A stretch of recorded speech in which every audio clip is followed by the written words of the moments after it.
मार्गशीर्ष महिन्यातील गुरुवारी बरेच भाविक हे व्रत करतात. आपल्या घरात माता लक्ष्मीची नेहमी कृपा राहावी, तसेच तिचा वास असावा. आपल्या संसारात सुख समाधान हे सदैव राहावे या इच्छेने सर्वजण हे व्रत करतात. हे व्रत केल्याने उत्तम फळाचा लाभ आपल्याला होत असतो. हे व्रत मार्गशीर्षच्या पहिल्या गुरुवारी सुरू होते आणि शेवटच्या गुरुवारी उद्यापन हे केले जाते. तर ह्या लक्ष्मी व्रतात पूजाविधी, कहाणी, आरती, नियम इत्यादी करण्याची प्रथा आहे.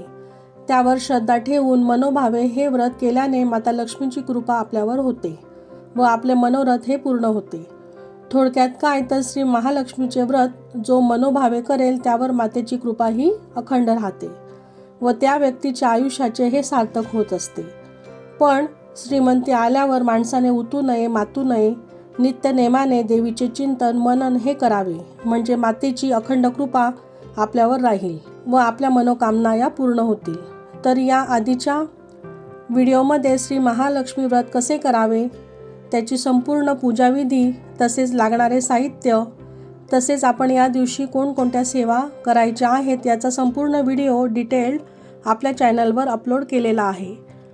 तो तुम्ही संपूर्ण पाहावा, जेणेकरून तुम्हाला संपूर्ण माहितीही व्यवस्थित कळेल. तसेच बऱ्याच माझ्या मैत्रिणींचे काही प्रश्नही होते, त्याविषयी आपण आजचा व्हिडिओ हा पाहणार आहोत.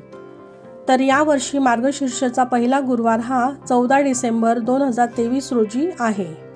तर दुसरा गुरुवार हा 21 डिसेंबर 2023 रोजी असेल आणि तिसरा गुरुवार हा 28 डिसेंबर 2023ला आहे व चौथा गुरुवार 4 जानेवारी 2024 रोजी असेल. तसेच पाचवा गुरुवार 11 जानेवारी 2024 रोजी असणार आहे. 11 जानेवारीला मार्गशीर्ष महिन्याला सुरुवात ही होणार आहे. 12 डिसेंबरच्या रात्री 6:24 अमावस्या संपल्यानंतर ती होणार आहे. तर मार्गशीर्ष महिन्याच्या सुरुवातीला 13 डिसेंबर पासून, तसेच याची सांगता ही 11 जानेवारी दिवशी संध्याकाळी 5:27 होणार आहे. तर मार्गशीर्ष महिन्यात 5 गुरुवार हे पाळले जाणार आहेत. 5व्या गुरुवारी आपण उद्यापन हे करायचे आहे. तसेच 5व्या गुरुवारी अमावस्या येत असल्या कारणाने बऱ्याच माझ्या मैत्रिणींचा असाही प्रश्न होता की अमावस्येच्या दिवशी आपण उद्यापन करावे की नाही, हळदी कुंकवाला शवासना स्त्रियांना बोलवावे की नाही, उपवास करावा की नाही. तर ही सर्व प्रश्नांची उत्तरं आपण आजच्या व्हिडिओमध्ये पाहणार आहोत. तर या दिवशी व्रत हे आपल्याला करायचे आहे. तसेच अमावस्या असली तरी पूजा अर्चा ही आपण करावी. अमावस्या असली तरी आपण या दिवशी कहाणी, आरती, नामजप, मंत्रजप हे सर्व करायचे आहे. 5व्या गुरुवारी या सर्व गोष्टी आपण करायच्या आहेत. तसेच सायंकाळी गोडाधोडाचा नैवेद्य दाखवून मग आपण जेवण हे करायचे आहे. 5 गुरुवारपैकी कोणताही एक गुरुवार आपण पुरणपोळीचा नैवेद्य हा दाखवायचा आहे किंवा उद्यापनाच्या दिवशीही अनेक स्त्रिया पुरणपोळीचा नैवेद्य हा करत असतात व तो आपण देवीला दाखवायचा आहे. तर दिवाळीतील जे लक्ष्मीपूजन असते ते देखील आपण अमावस्येलाच करतो. तर या दिवशी आपण महालक्ष्मी मातेचे लक्ष्मीपूजन हे करत असतो. तर तुम्ही नक्कीच 5व्या गुरुवारी अमावस्या असली तरी व्रताचे उद्यापनही करू शकता. तसेच आपण 4ही गुरुवार जशी मातेची सेवा केली होती, पूजा मांडली होती, त्याचप्रमाणे 5व्या गुरुवारीही आपण यथासांग मनोभावे पूजन हे करायचे आहे. तसेच जे पूजेत पहिल्या गुरुवारी नारळ आपण ठेवलेले होते तेच वापरावे का, किंवा जे पूजेचे साहित्य होते तेच वापरावे का, असाही प्रश्न बऱ्याच माझ्या मैत्रिणींचा होता. तर हो, आपल्याला तोच नारळ वापरायचा आहे, तो आपण पहिल्या गुरुवारी वापरलेला होता. फक्त आपण एवढी काळजी घ्यावी की तो नारळ खराब होणार नाही किंवा त्याला तडा जाणार नाही. त्यासाठी तो आपण पाण्यात ठेवावा किंवा ओल्या कापडातही तुम्ही तो नारळ ठेवू शकता. प्रत्येक गुरुवारी तोच आपण वापरायचा आहे. कलशातील खाली आपण जे तांदूळ घेतो तेही आपण एका छोट्या डब्यात व्यवस्थित भरून घ्यायचे आहेत व प्रत्येक गुरुवारी तेच वापरायचे आहेत. तसेच विड्याचं साहित्य, ओटीचं साहित्य आपण 5ही गुरुवार तेच वापरावे व 5व्या गुरुवारी म्हणजे उद्यापनाच्या दिवशी त्याचं तुम्ही विसर्जन करू शकता. परंतु जे निर्माल्य असते म्हणजे विड्याची पानं, फुले, गजरा, वेणी ते आपण वाहत्या पाण्यात विसर्जन करायचं आहे. अजून एक असा प्रश्न होता की जर उद्यापना दिवशी महिला किंवा कुमारिका मिळाल्या नाही तर काय करावे. जर तुमच्या घराच्या आजूबाजूला महिला येत नसतील तर घरातील मुलगी असेल तिलाही तुम्ही देवी स्वरूप मानून हळदी कुंकू देऊन व्रताची प्रत देऊन उद्यापन हे करू शकता. किंवा तुमच्याकडे ज्या कामवाल्या मावशी येतात त्याही तुम्ही उद्यापनासाठी सवाष्ण पूजनासाठी त्यांनाही तुम्ही बोलवू शकता. बऱ्याच माझ्या मैत्रिणींचा असाही प्रश्न होता की मासिक धर्म जर असेल किंवा काही सोयर सुतक झालं असेल तर पूजा मांडायची की नाही. तर पूजा तुम्ही मांडायची नाही, फक्त उपवास करावा. तुमच्या शेजारी जर हे व्रत करत असतील तर तुम्ही कहाणी ऐकावी. व मासिक धर्म जर असेल तर घरात सासूबाई असतील किंवा जाऊबाई असतील किंवा तुमची मुलगी वगैरे असेल तर तिच्या हाताने आपण पूजाही मांडायची आहे व त्यांनाच कहाणी वाचायला सांगावी. तुम्ही उपवासच करायचा आहे. तसेच आपण जी ओटी भरतो ती प्रत्येक गुरुवारी भरावी का व तिचे काय करावे. तर ओटी आपण प्रत्येक गुरुवारी न भरता कोणत्याही एक गुरुवारी भरावी. किंवा जर तुम्हाला एखाद्या मंदिरात जाऊन ती भरायची असेल तर ती तुम्ही भरू शकता.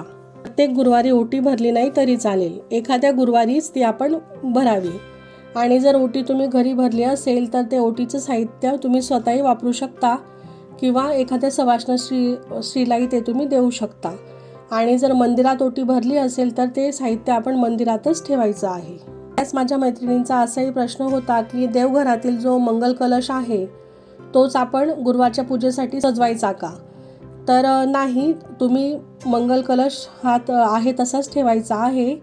तुम्ही गुरुवारच्या पूजेसाठी वेगळा कलश ठेवायचा आहे, कारण देवघरातील मंगल कलश हा आपला कुलदेवीचा असतो आणि हा जो आपण गुरुवारच्या पूजेसाठी कलश ठेवणार आहोत तो आपण तात्पुरता ठेवणार आहोत, त्याच्यामुळे आपण दुसरा कलश हा ठेवायचा आहे.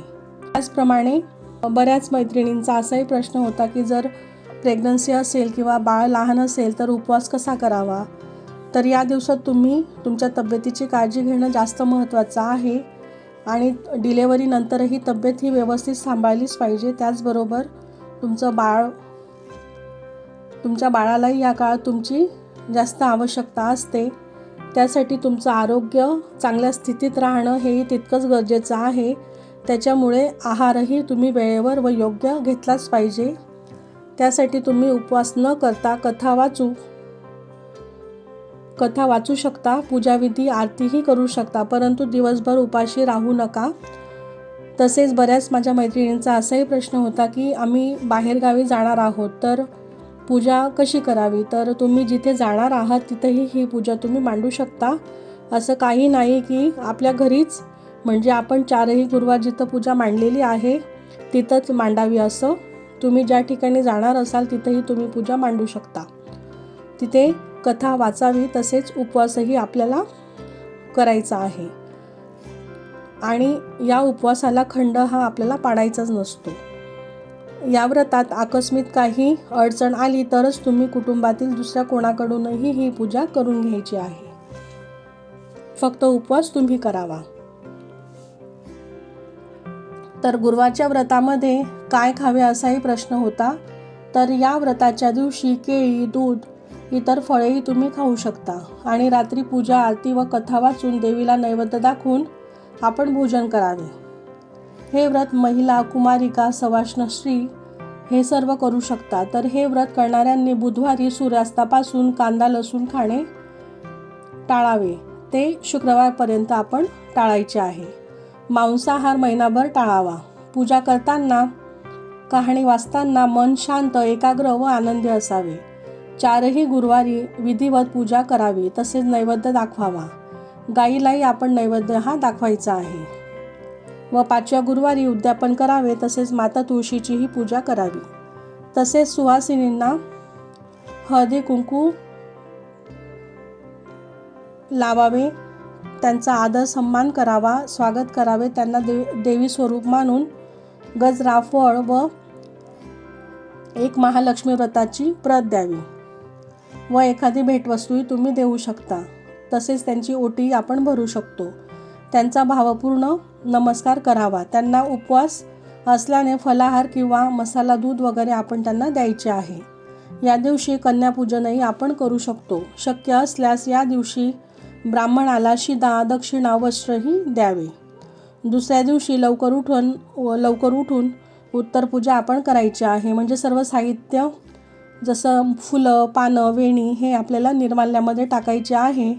त्याचबरोबर कलशातील पाणी झाडांना टाकावे व थोडे घरात शिंपडावे. अशा प्रकारे देवीला हळदी कुंकू वाहावे, नमस्कार करावा. कळत नकळत चूक झाली असेल तर क्षमायाचनाही करावी व तुझे वास्तव्य, तुझी कृपादृष्टी आमच्या कुटुंबावर सदैव राहावी अशी मनोभावे माता लक्ष्मीला प्रार्थना करावी. नंतर 3 वेळा आगमन, पुनरागमन असं बोलून नारळ हा उचलून ठेवावा व ज्या ठिकाणी आपण पूजा मांडलेली होती तिथे 3 वेळा आपल्याला हळदी कुंकू वाहायचे आहे व त्या जागेला नमस्कार करायचा आहे. तर कसा वाटला तुम्हाला आजचा व्हिडिओ? तसेच तुमच्या सर्व प्रश्नांची उत्तरे माझ्या मते मी दिलेली आहेत. जरी तुम्हाला अजून काही प्रश्न असतील तर तुम्ही कमेंटमध्ये नक्की विचारा. मी त्यांचे उत्तर देण्याचा पुरेपूर प्रयत्न करेल. आणि अपर्णाज लाईफस्टाईल आणि कुकिंग रेसिपीज या चॅनलला लाईक, शेअर आणि सबस्क्राईब करायला अजिबात विसरू नका. आणि तुमचे काही सजेशन्स असतील तर तेही तुम्ही कमेंट करून नक्की सांगा. श्री स्वामी समर्थ.